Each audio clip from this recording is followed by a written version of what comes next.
I'm Bjorn, and welcome to Bjorn Does Movies. As you can see from the title, for this writing project, as previously announced in my State of Bjorn address, the most important address ever given in the history of the world, maybe ever, I announced that I was doing a sequel to Arcane, the hit League of Legends series, based around League of Legends, about the areas of Zarn and Piltover. It's an excellent TV show, surprising literally everyone. And I decided it was up my alley. It's got everything I look for in a writing project. I can, have some wiggle room within the lore, clearly, as Arcane proved. There's lots of characters. I tend to do well with ensemble casts in my writing.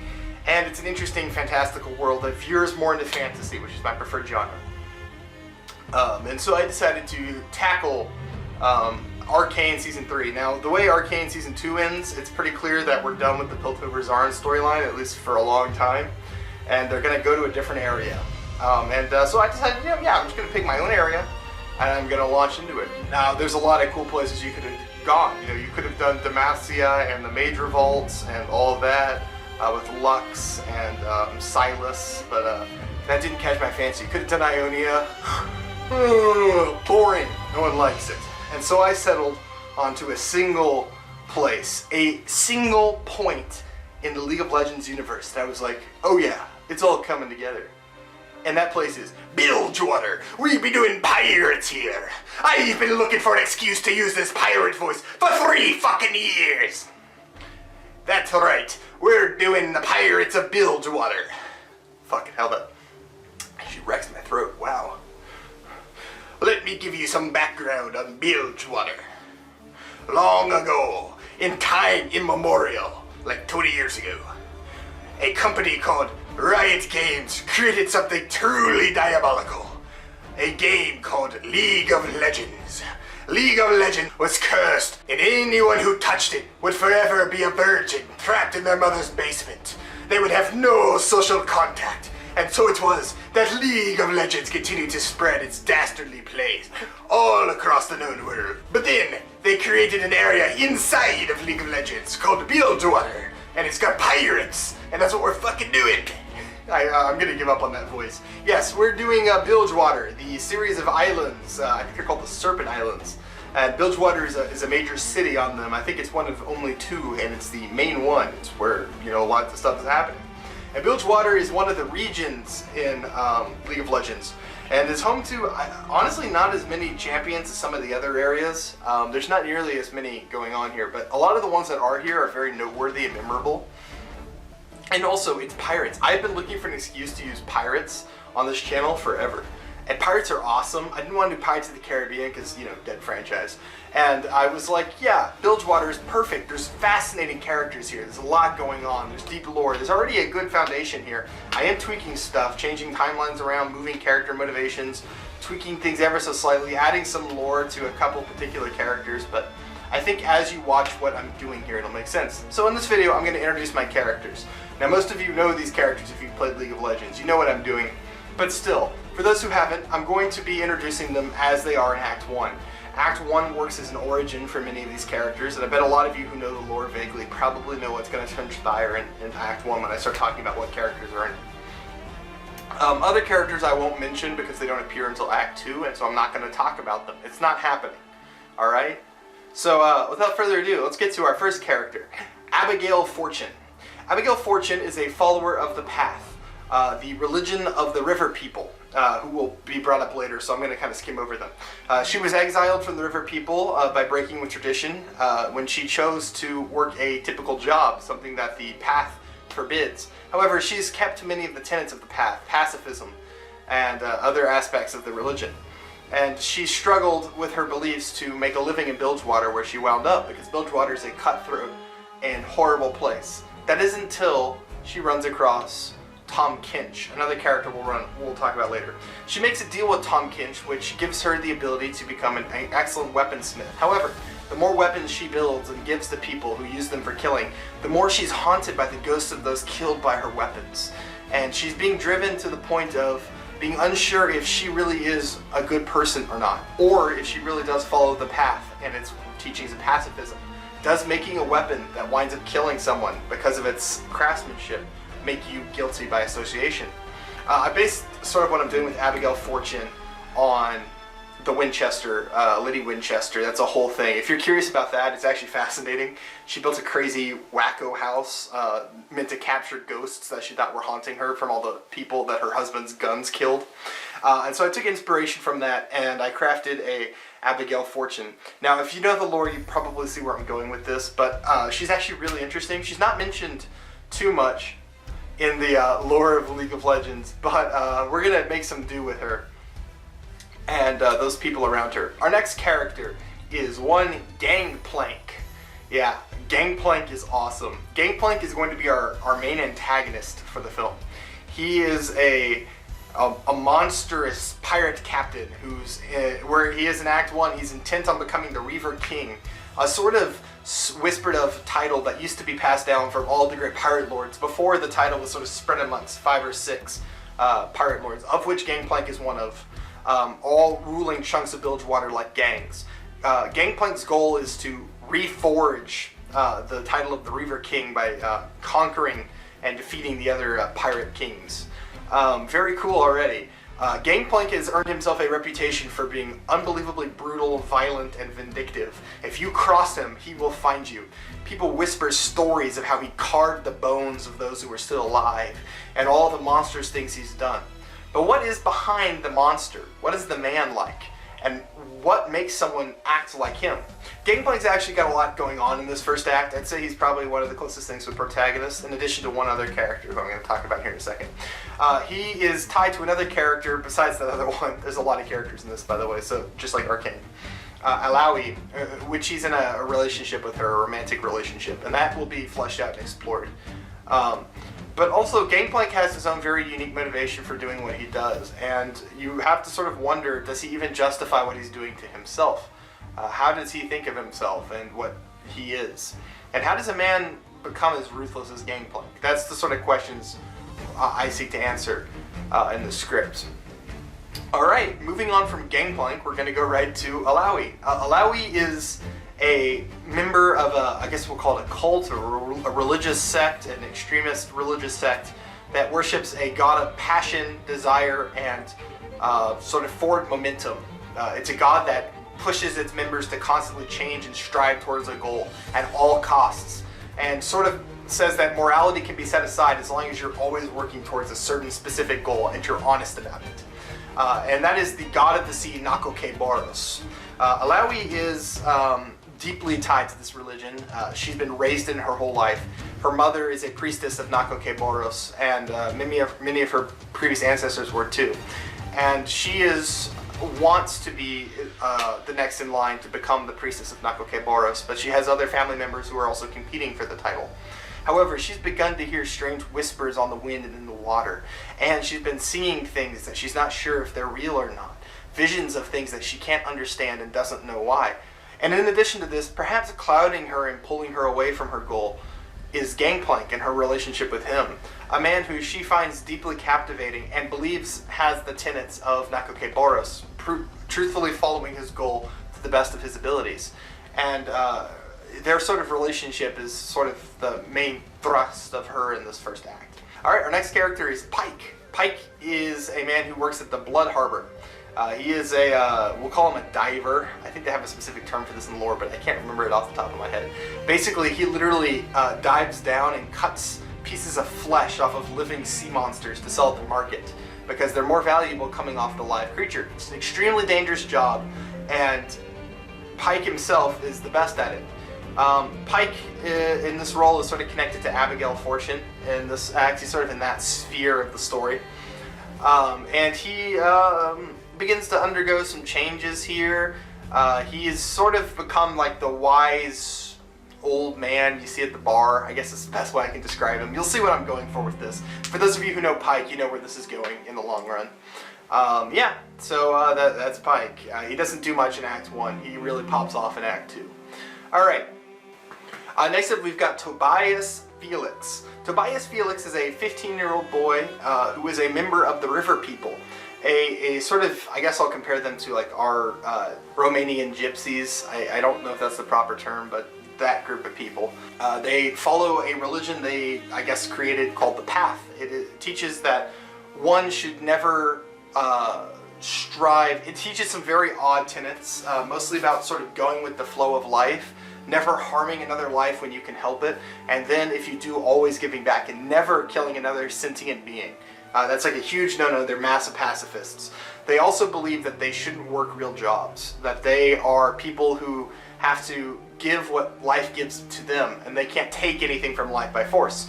They make crafts which they sell. Sometimes they, perform on the streets and are given money, and mostly they accept donations for people who want to fund their way of life and find them interesting, because they're sort of a colorful, exciting people. They travel the rivers and the coastlines of the Serpent Isles and these barges. However, as time has gone on and Bilgewater and the areas around it have become more and more harsh, the way of life for the river people has become strained, and there are some that are beginning to question the religion itself, the Path, and if it's even viable. And they're worried that their entire way of life could collapse, or if they truly dedicate to it, that they could begin to lose their loved ones to starvation and other illnesses.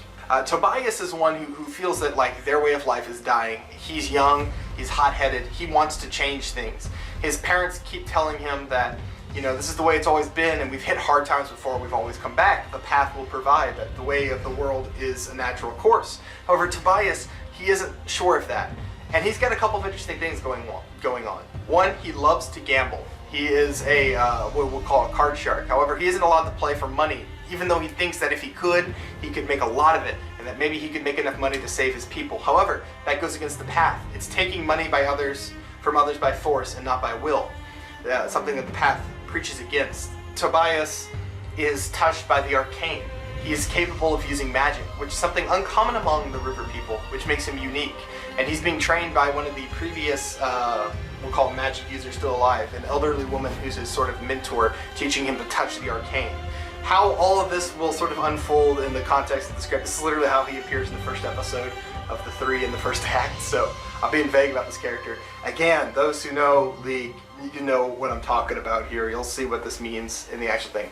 Alright, now we're going to get into the characters that are, I'll say, tertiary. They're not main characters, they make sort of appearances quickly, and they sort of appear as they appear in the game. So I can actually show pictures of these guys. Hallelujah. We're talking about Tom Kinch. Tom Kinch, the demon of greed and desire. Tom Kinch is a creature that's ancient, and he's always sort of traveled the rivers and oceans of the Serpent Isles, offering people a deal that just seems too good to be true, and always taking his due at the end. I don't want to go too much into the details of the modus operandi of Tom Kinch, but the man is an insatiably hungry demon that looks like a catfish, and he sort of creates situations that lead to despair for people, then feeds off of that despair. He's a really wicked and evil character, and he makes quite a few appearances in the first act, but he's sort of a tertiary or a motivating character. You'll see what I mean in the context of the script. The other and last character I'm talking about is Nautilus. Nautilus is sort of an enigma to the people of Bilgewater. There's lots of stories told about him. Some say that he was a diver who forgot to pay the tithe to the bearded lady, a sort of god of the sea, by not throwing her golden kraken. And so then when he dove beneath the waves, he was touched by something ancient and evil, and that he's now malformed and trapped in the very suit that constructed him. Other people say that he is something ancient that's been there since the dawn of time, a force as old as the waters itself, always looking for his tithe, his claim. However, one thing is 100% true to the people of Bilgewater. If you do not throw your tithe, a single gold kraken coin, into the ocean before setting sail, the Nautilus will come. He'll sink your ship and kill your entire crew. Everything besides that is all hearsay and whispers. And that's where I'm setting him up for the context of the script. Nautilus is very, very cool. There's sort of a weird disconnect between his lore and the way his character looks in game. He's kind of cute in game. Everyone kind of thinks he's like a little cute little guy. But in the lore, he's like menacing as hell and kind of scary. And that's how he'll appear in my script. There's no cute little guy in my script. Alright, and that's it. That might seem like a lot of characters, but I actually think I do a good job of balancing it. Each episode is 40 minutes long, so they're pretty long, and we've got 3 per act, so you got plenty of time to build these characters. I think Arcane also started with a fairly large cast and continued to grow from there, as mine will do. A lot of these characters don't actually have much to do in the first act, and that's by design, and they become more important in the later acts. Your main characters are going to be Abigail Fortune, Tobias, and Gangplank. The other characters are sort of tertiary or supporting, and you'll see what I mean as the script goes on. I actually think this is some of my best shit. I really cooked with this. The lore already gave me a lot, and I actually think I improved it in several ways, much like Arcane did, for the most part. And I'm pretty happy with how this turned out. Without further ado, I'm going to give you a teaser. It's the same one from the State of Bjorn address, so if you've seen that, great. If you're here from like Arcane, you just saw this, you recommended, check this out. I will be writing a full script for those who've never seen one of my videos before. There will be a full script. I will narrate it. I'll do voices. We'll do little voices. And you'll be able to experience the script as if it was on screen. I'll write it as an actual screenplay. I've done this a bunch. I think I've made like 10 scripts at this point. All ungodly long, wasting hours of my life on this. What am I doing? Anyway, without further ado, here is the cold open for the second episode featuring Tom Kinch and Abigail Fortune and their origins.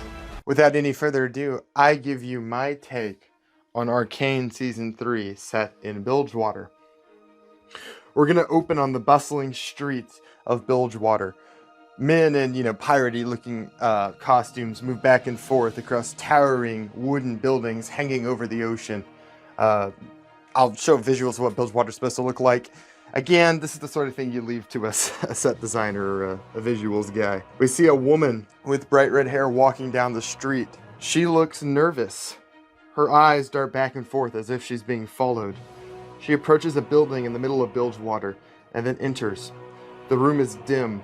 Only a few stray rays of sunlight shine tinted green by painted windows.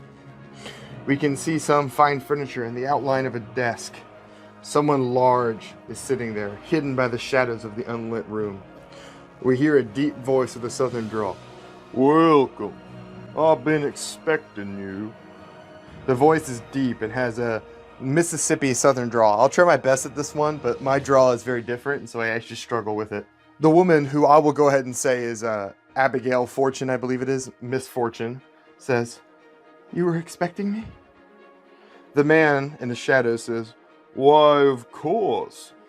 I expect everyone to come eventually. Tell me, friend, are you a gambling man?" Mrs. Fortune says, "No, I don't see the point." The figure in the dark slams his hand down on his desk. The room almost shakes from the force of it. "Don't see the point. The point is to get wealthy, friend. I see that look in your eyes. You need money. I'll tell you what. I'll pay for your first hand." A golden kraken coin comes rolling from the dark. It wobbles, then falls right in front of Mrs. Fortune. She eyes it nervously. "With that and just a bit of luck, you could have enough gold to buy your own ship. You ever wanted to be a captain?" The woman says, "No." She eyes the coin, but doesn't pick it up yet. The man says, "Go on, pick it up. It's a gift. There's a card house not a block from here. I know the owner personally. Reputable sort. Go play a hand." She says, "I didn't come here for gambling money. I don't play the odds." The man says, "Oh, well, that is disappointing. With a name like Mrs. Fortune, it seems a shame not to be a gambling man." She begins to quaver in fear. She never gave this man her name. The man says, "Not here to gamble. So what do you want with an old soul like me?" We see a lighter spark in the darkness. The man lights a cigar. For the first time, we can see him. It's Tom Kinch. I'm sure most of y'all picked that up almost immediately if you played League. He looks exactly like he does in the game. Here's a picture of him on screen. A catfish man with sharp teeth and whiskers and a top hat dressed in a nice suit. He's very heavy set. A large set of sharp teeth and a tongue so long that it reaches all the way up towards the table. It lights a cigar and then begins to puff on it, illuminating his face in the darkness. The woman nervously says, "They say you can give someone something they want." Tom Kinch says, "And most folks just want money to gamble. So I ask again, what do you want from me?" The woman says, "Talent. I want talent, enough to make a living as a reputable woman. You see, sir, I follow the path and the practice of pacifism. Here in Bilgewater, it's hard to find work as a woman like that. Tom Kinch seems to smile. We can see his smile grow by the light of his cigar. Talent? I can give you talent. The sort to make money. A gunsmith. You'll be a gunsmith, best in the city. No one would be able to deny your skill, and everyone will want to come for your business. The woman says, a gunsmith, but that would break my tenet. I can't. I follow the path. Tom Kinch says, No, Miss Fortune. You just make the weapons. What others do with them ain't on you. You wouldn't break your creed, you'd bend it away. This is my offer, my only offer. The woman says, what do you get from this? Tom Kinch smiles again. Me, I'm an altruistic man. I get to help a woman in need. And let's say 10% of the profits. A man has to eat, after all. He licks his lips with his long tongue. Miss Fortune says, fine, I'll do it. Tom moves his cigar from his lips and uses it to light some candles on his table. They illuminate the desk. There we can see a piece of paper with writing on it, a contract already written. Tom Kinch says, I'm gonna need a signature. Mrs. Fortune says, Do you have a pen? Tom says, oh no, not like that. I'm gonna need it in blood. He holds up a knife, a small knife. Tom says, just a prick on the finger should do. Miss Fortune nervously approaches Tom. The large catfish man continues to lick his lips even more intensely as she gets closer. He looks hungry. He slowly holds out the knife to her. She takes it. Then he reaches into a green bowl on his desk and comes back with a squirming tentacled sea creature. He eats it whole, slurping down the tentacles as Mrs. Fortune pricks her finger. We can see blood running down the finger. Tom gestures to the contract. Just a fingerprint. Oh, and you should know I expect profits. With the skill I'll give you, men will come from far around to get your weapons. Just don't turn them down. With that, Mrs. Fortune presses her finger into the contract, leaving a bloody footprint. Tom Kinch laughs. It is a pleasure doing business. I think that if you try your hand at making a firearm tonight, you'll find a skill you didn't know you had. His laugh turns deeper into a belly laugh. Mrs. Fortune turns to leave nervously. As she starts to walk out, we hear Tom one last time. Oh, and Miss Fortune, that coin there is yours. Think of it as a deposit on your new business. As Mrs. Fortune passes the coin, she picks it up. We can see the golden kraken glittering on the coin. The blood from her cut finger smears across it. From that coin, we're going to cut to the intro. That is actually the first scene of the second episode, which will be featured in the first episode I release onto YouTube, since I'm doing them 3-episode batches. Not really a big action scene, but sort of a character introduction for Abigail Fortune. So, and also Tom Kinch, who is maybe my favorite character in all of League of Legends. So if this intrigued you, check out the full episode when it releases.